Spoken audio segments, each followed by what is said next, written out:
Multiple cameras. Sir ಏನೋ ಹೇಳ್ತಿದ್ರು. So sorry ಅವ್ರನ್ನ ಇಂಟ್ರಪ್ಟ್ ಮಾಡಿದ್ದಕ್ಕೆ. ಆ್ಯಂಡ್ ಎಲ್ರಿಗೂ ನಮಸ್ಕಾರ. ಆ್ಯಂಡ್ ಕ್ಷಮೆ ಇರಲಿ, ನಾನು ಕೆಳಗಡೆ ಇಂಟರ್ವ್ಯೂ ಕೊಡ್ತಿರೋದ್ರಿಂದ ಸ್ವಲ್ಪ ಡಿಲೇ ಆಯಿತು, as you all know. Sanju with Geetha part 2 January 10th release ಆಗ್ತಿದೆ ಸಿನಿಮಾ. ತುಂಬ ಚೆನ್ನಾಗಿ ಮೂಡ್ ಬಂದಿರೋವಂಥ ಸಿನಿಮಾ, ಒಳ್ಳೆ ಕತೆ ಇರೋವಂಥ ಸಿನಿಮಾ, ಸೂಪರ್ ಟೆಕ್ನಿಷಿಯನ್ಸ್ ಇರುವಂಥ ಸಿನಿಮಾ, ಒಳ್ಳೊಳ್ಳೆ ಆರ್ಟಿಸ್ಟ್ಗಳಿರುವಂಥ ಸಿನಿಮಾ, ಆ್ಯಂಡ್ ಒಳ್ಳೆ ವಿಜುವಲ್ಸ್ ಇರುವಂಥ cinema. It's a musical film. I think ಎಲ್ಲ ವಾಟ್ ನಾಟ್ ಎಲ್ಲ ಇದೆ ಈ ಸಿನಿಮಾದಲ್ಲಿ. ಇಟ್ಸ್ ಅ ಪ್ಯಾಕೇಜ್ ಅಂತ ಹೇಳ್ಬೋದು. ತುಂಬಾ ಇಮೋಷ್ನಲ್ ಆಗಿ ಕೆಲವೊಂದು ಕಡೆ ತುಂಬ ನಗ್ತೀರ, ಕೆಲವೊಂದು ಕಡೆ ಅಳು ಬರುವಂಥ ಸಿಚುವೇಶನ್ಸ್ ಇದೆ, ಇನ್ನು ಕೆಲವೊಂದು ಕಡೆ ಇಷ್ಟಪಡೋವಂಥ ವ್ಯಕ್ತಿಗಳಾಗಿರ್ಬೋದು, ಅವ್ರ ಮೇಲೆ ಇನ್ನೂ ಭಾಳಷ್ಟು ಮರ್ಯಾದೆ ಹಾಗೆ ಪ್ರೀತಿ ಹುಟ್ಟತ್ತೆ ಸಿನಿಮಾ ನೋಡ್ತಾ ನೋಡ್ತಾ ನೋಡ್ತಾ.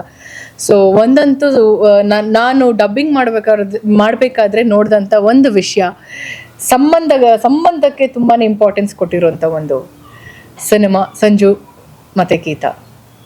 So it's very nice. ನನಗೆ ತುಂಬ ಖುಷಿ ಇದೆ ಈ ಸಿನಿಮಾದಲ್ಲಿ ನಾನು ಭಾಗಿಯಾಗಿರೋದು.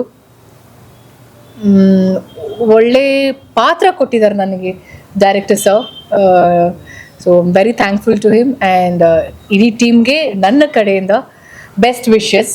ಎಲ್ರಿಗೂ ತುಂಬ ಚೆನ್ನಾಗಾಗಲಿ ಸಿನಿಮಾ. January 10th ರಿಲೀಸ್ ಆಗ್ತಿದೆ.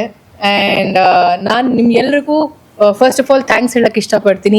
ಯಾವುದೇ ಅಪ್ಡೇಟ್ಸ್ ಆದ್ರೂ ತುಂಬ ಚೆನ್ನಾಗಿ ಪ್ರಮೋಟ್ ಮಾಡಿ ಅದನ್ನು ಪ್ರತಿಯೊಬ್ಬರಿಗೂ ರೀಚ್ ಮಾಡಿಸೋದಕ್ಕೆ. ಆ್ಯಂಡ್ ಈಗಲೂ ಕೂಡ ಐ ಜಸ್ಟ್ ರಿಕ್ವೆಸ್ಟ್ ಎಲ್ರಿಗೂ ಸಿನಿಮಾ ಬಗ್ಗೆ ಯಾವುದೇ ರೀತಿ ಅಪ್ಡೇಟ್ಸ್ ಇದ್ರೂ ದಯವಿಟ್ಟು ನಿಮ್ಮ ಕಡೆಯಿಂದ ಒಂದು ಸ್ವಲ್ಪ ಎಫರ್ಟ್ ಎಲ್ರಿಗೂ ತಿಳಿಸೋ ಥರ ಮಾಡಿಕೊಡಿ.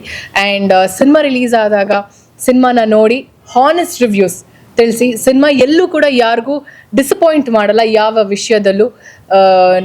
ನಿಮ್ಮ ಇಂಡಿವಿಜುವಲ್ ಪರ್ಸೆಪ್ಷನಲ್ಲಿ ನೀವು ನೋಡಿಕೊಂಡು ಸಿನಿಮಾ ಚೆನ್ನಾಗಿಲ್ಲ ಅನ್ನೋದಕ್ಕಿಂತ ನೀನು ಹೋಗಿ ಸಿನಿಮಾ ನೋಡ್ಕೊಂಡು ಬಾ, ಆಮೇಲೆ ನನಗೆ ಹೇಳಿ ನಿಂಗೆ ಇಷ್ಟ ಆಯ್ತಾ ಇಲ್ವಾ ಅನ್ನೋ ಒಂದು ಮಾತು ಹೇಳಿ, ಇಷ್ಟು ಸಾಕು. Thank you. ಹಲೋ. ಈ ಸಿನಿಮಾದಲ್ಲಿ ಸಿಂಗರ್ ಆಗಿದ್ರೆ ಗಿಟಾರ್ ಬಾರಿಸಿದ್ದೀರಾ, ಹೇಳಿದ್ದೀರಾ. ಸೊ ಆಕ್ಚುಲಿ ಏನಾಗಿರ್ತೀರಾ, ಆ ಗಿಟಾರ್ ಪ್ಲೇ ಮಾಡಿದ್ದು ಹಾಡಿದ್ದೀರಾ? ಮ್ಯೂಸಿಕ್ ಡೈರೆಕ್ಟರ್ ಅಲ್ಲ, ಆ್ಯಕ್ಚುಲಿ ಅದು ಇನ್ಫ್ಯಾಕ್ಟ್ ಅದು ಹಲವಾರು ಜನ ಕೇಳಿದಾರೆ ನನಗೆ ಆ ಪ್ರಶ್ನೆ, ನೀವೇನು ಸಿಂಗರ್ ಆ ಸಿನಿಮಾದಲ್ಲಿ ಅಂತ. ಆ್ಯಕ್ಚುಲಿ ಇಲ್ಲ, ಒಂದಷ್ಟು ಇನ್ಸ್ಟ್ರೂಮೆಂಟ್ಸ್ನ ಪ್ಲೇ ಮಾಡೋಷ್ಟು ಸ್ವಲ್ಪ ನಾಲೆಜ್ ಇರುತ್ತೆ ನನಗೆ ಸಿನಿಮಾದಲ್ಲಿ. Very good singer. ಹಾಡಿ ಮೇಡಮ್. ಪ್ಲೀಸ್ ಇಲ್ಲ, ಹಾಡೋ ಟೈಮ್ ಅಂತ ಬಂದಾಗ ಖಂಡಿತವಾಗ್ಲೂ ಸಿನಿಮಾಗೆ ಹಾಡ್ತೀನಿ, ಹಾಡಬೇಕು ಅನ್ನೋ ಒಂದು ಆಸೆ ಇದೆ. ವಿಲ್ ಸಿ, ಓಕೆನಾ? ಸೊ ಹಾಗೆ ಆ ಥರ ಒಂದು ಸೀಕ್ವೆನ್ಸ್ ಬಂದಾಗ ನನಗೆ ಯಾಕೆ ಗಿಟಾರ್ ಪ್ಲೇ ಮಾಡಿ ನಾವು ಈ ಶಾರ್ಟ್ನ ಕಂಪೋಸ್ ಮಾಡಬಾರ್ದು ಅಂದಾಗ we just thought of it, ಹಾಗೆ ಮಾಡಿರುವಂಥದ್ದು. ಅದ್ರಲ್ಲಿ ಏನಾದರೂ ಪ್ಲೇ ಮಾಡೋದ್ರಲ್ಲಿ ತಪ್ಪಿದೆ ದಯವಿಟ್ಟು ಅದಕ್ಕೂ ಕ್ಷಮಿಸಿ. I am not a professional guitarist. ನನಗೆ ಕೇಳಿ ನೋಡಿ ಮಾಡಿ ಯೂಟ್ಯೂಬಲ್ಲಿ ನೋಡಿ ತಿಳ್ಕೊಂಡು ಪ್ಲೇ ಮಾಡಿರೋ ಅಂಥದ್ದು. ಸೊ ಹಾಗೆ